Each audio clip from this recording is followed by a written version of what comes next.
मैं एक उदाहरण बताना चाहता हूं। अभी हमारे साथी ने डर का उल्लेख किया, तो मैं बताना चाहता हूं 10 सितंबर 2024 को भारत के पूर्व गृह मंत्री सुशील कुमार शिंदे जी का बयान था कि मैं गृह मंत्री के रूप में जाता था तो डल लेक में मैं गृह मंत्री के रूप में होता था और डर के मारे उनकी क्या हालत होती थी, वह शब्द संसदीय नहीं है। तो मैं अपनी स्वरचित पंक्ति में कहना चाहूंगा, हमारे साथी सब समझ जाएंगे कि लहूलुहान थी घाटी और झेलम डरी हुई थी, खामोशियां रातों की दिन में भरी हुई थी और दहशत का था वो आलम कि डल लेक घूमने में गृह मंत्री के पग के नीचे धरती फटी हुई थी। और आप समझिए आज हमारी स्थिति यह है कि हमारे गृह मंत्री वो हैं जिनको देखकर आतंकवादियों की छाती फटने लगती है और आतंकवाद के समर्थन करने वालों के छाती में दर्द होने लगता है। सभापति जी, मैं कहना चाहता हूं उनकी सरकार और हमारी सरकार में यह अंतर था जो भारत की परंपरा में है। उन्होंने बहुत दिन नाग पंचमी की, नागों को दूध पिलाया। हमने जन्मेजय का नाग यज्ञ करके दिखाया जिसमें सारे नाग आकर समाहित हो गए। तो मैं एक पंक्ति में कहना चाहूंगा, कश्मीर घाटी को लहूलुहान करने वालों सुनो, एक भी शहीद हुआ जवान नहीं भूले हैं और दूध भी पिलाते हैं परंपरा हमारी मित्र, किंतु नाग यज्ञ का विधान नहीं भूले। और मैं ये कहना चाहता हूं दूसरा उदाहरण, एक सिर्फ दूसरा उदाहरण, हमारे कांग्रेस के युवा नेता जिन्होंने तथाकथित भारत यात्रा निकाली, उसी कश्मीर कहते हैं कि हालात नहीं बदले। इस पूरे देश ने वो दृश्य देखा जब भैया और बहन दोनों सुरक्षित वातावरण में मधुर मनोभावों के साथ बर्फ के गोले के साथ खेलते नजर आ रहे थे। और ये वही कश्मीर था जहां उनके गृह मंत्री के पैर के नीचे धरती फटी जा रही थी। इतना बड़ा बदलाव भी दिखाई नहीं पड़ता।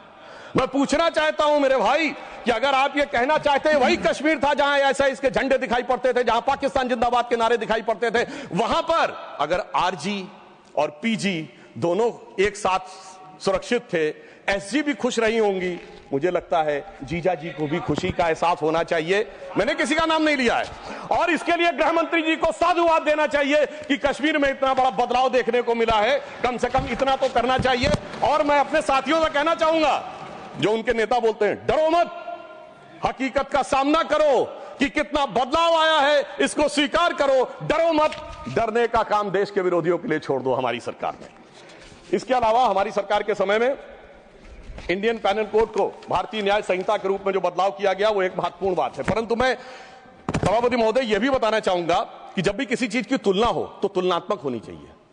जब हमारी सरकार आई और गृह मंत्रालय का दौर आया तो उस जमाने में क्या अंतर था सिक्योरिटी में और आज क्या बड़ा अंतर है। राष्ट्रीय सुरक्षा सबसे प्रमुख दायित्व है। जैसा कि हमारे साथी ने कहा, लॉ एंड ऑर्डर तो स्टेट का सब्जेक्ट है, पर राष्ट्रीय सुरक्षा गृह मंत्रालय की बात मैं पूछना चाहता हूं। हमारी सरकार आने से पहले दिल्ली में धमाके नहीं होते थे क्या? मुंबई में नहीं होते थे? चंडीगढ़, गुवाहाटी, लखनऊ, फैजाबाद, जयपुर, नागपुर, हैदराबाद, कौन सा ऐसा शहर का जहां धमाके नहीं होते थे? चलती ट्रेन में धमाके, चलते बस में धमाके, लोकल ट्रेन में धमाके, और लिखा रहता था बस अड्डे पे धमाका, रेलवे स्टेशन पे धमाका, लिखा रहता था छूना नहीं धमाका हो जाएगा। मगर इसके बावजूद आज वो केवल दक्षिण कश्मीर के 4 जिलों तक सीमित हो गया है। इसके बावजूद इतना बदला हुआ नजारा नजर नहीं आता है।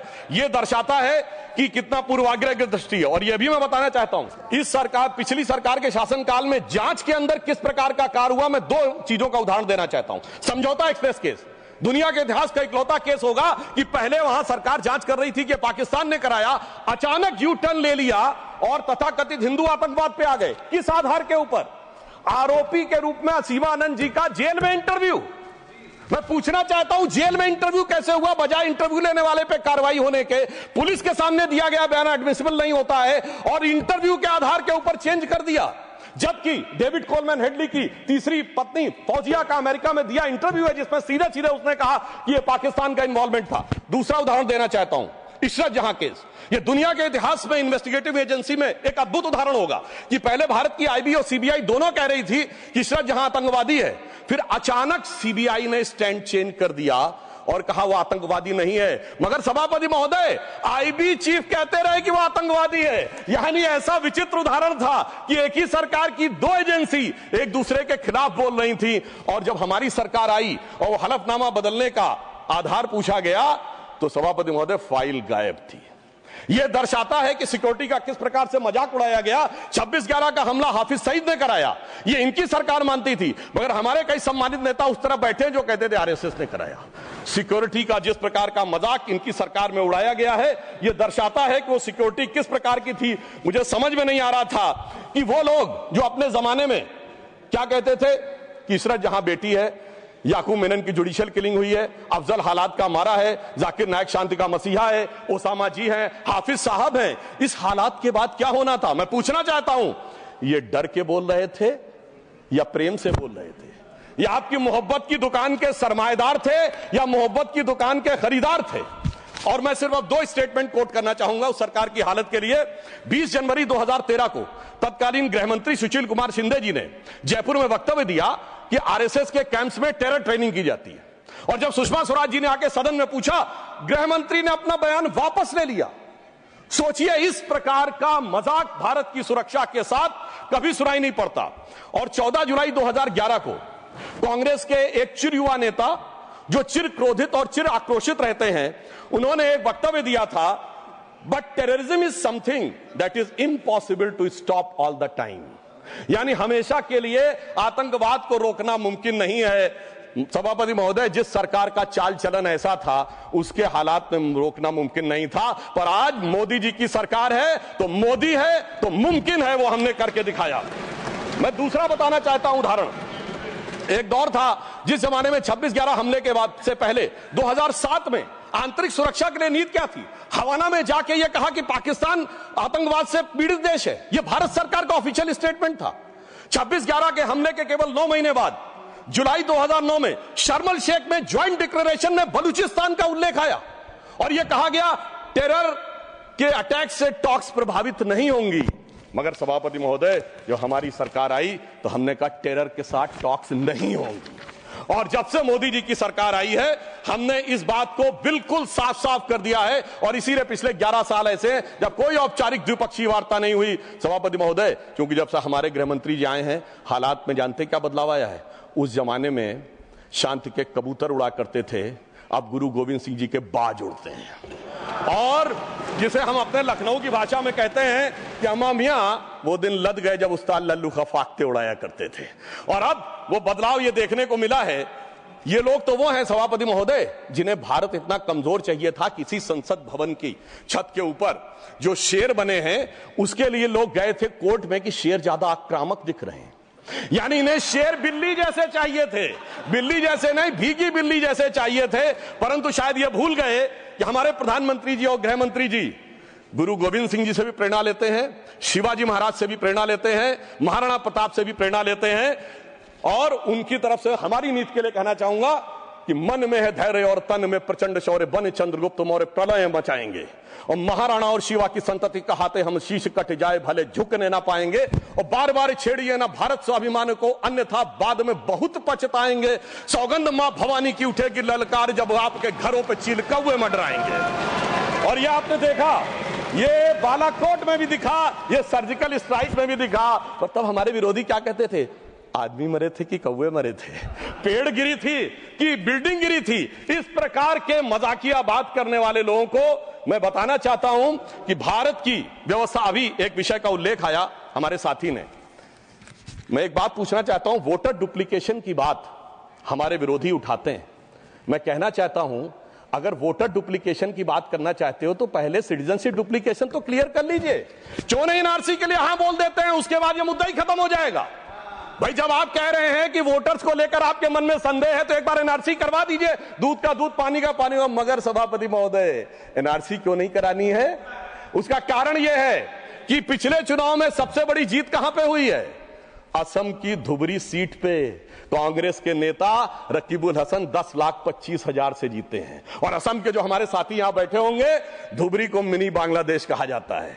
तो इसलिए एनआरसी नहीं करानी है, मगर डुप्लीकेशन का मुद्दा उठाना है। मैं पूछना चाहता हूं जो लोग इस विषय को उठाना चाहते हैं। सर, मैंने तो बोला ही नहीं, मैंने तो सिर्फ ये तारीफ की वो जीते हैं। I have just put up the facts and nothing personal. I have said he has got the biggest.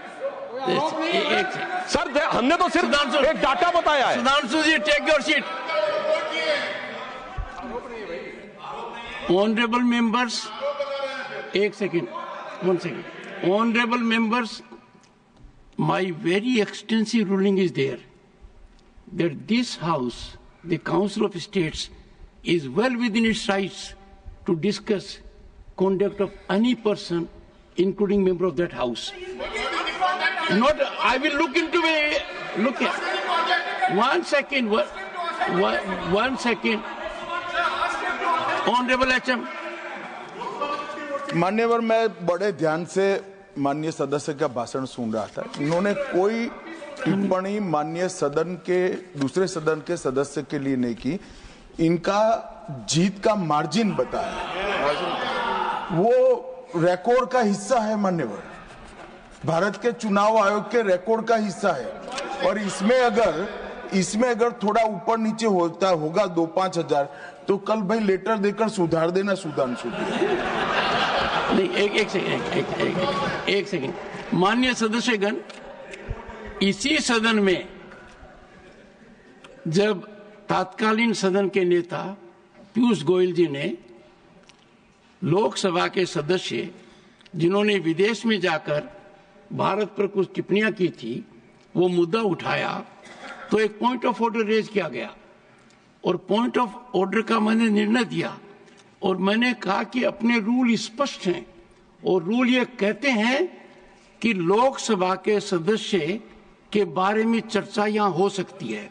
अंकुश एक है नियम में, नियम बहुत स्पष्ट है कि आप आरोप नहीं लगा सकते, और आरोप लगाते हो तो सभापति को सूचित करो। मैंने बारीकी से तत्कालीन सदन के नेता पीयूष गोयल का बयान देखा। उन्होंने लोकसभा के सदस्य के बारे में जो कुछ कहा वो हूबहू लंदन में उन्होंने कहा, और चूंकि वो भारत विरोधी था, as it is I have to give my ruling. Sudhanshu ji, you will conclude tomorrow. The House stands adjourned to meet at 11 a.m. Thursday, the 20th of March 2025, with one clarification from my side. When I was talking about jurisdiction, the jurisdiction was with respect to CBI and not IB.